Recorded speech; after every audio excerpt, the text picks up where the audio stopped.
I think of all the literary manuscripts I've ever worked with, the John Banville collection here in Trinity College Dublin is one of the most amazing, one of the most astonishing.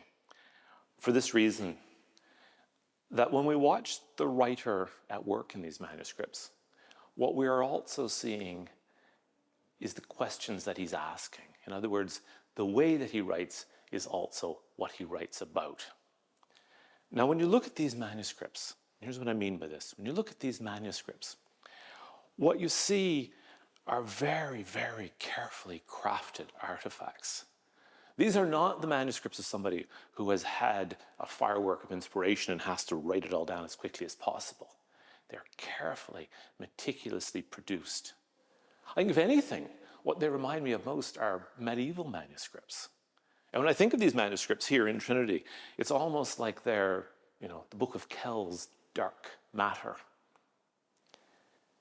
What's fascinating then is what you're looking at in these manuscripts are works that are very, very carefully constructed. And it's almost as if what we see is a writer who is trying to find an order in the chaos. And that is a classic John Banville narrator. Here's this narrator talking about trying to be a biographer. What should disqualify me as a biographer? What should disqualify me as anything at all, really, is that I cannot take this benighted world at its own measure.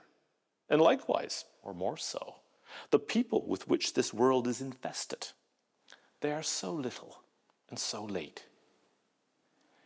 Yet I hear the wind in a crack in the casement, a sound so faint it is almost a nothing, a piping barely audible yet sharp, a tiny song such as Josephine the Most Singer herself might have sung, behind the wainscot, standing in front of her folk.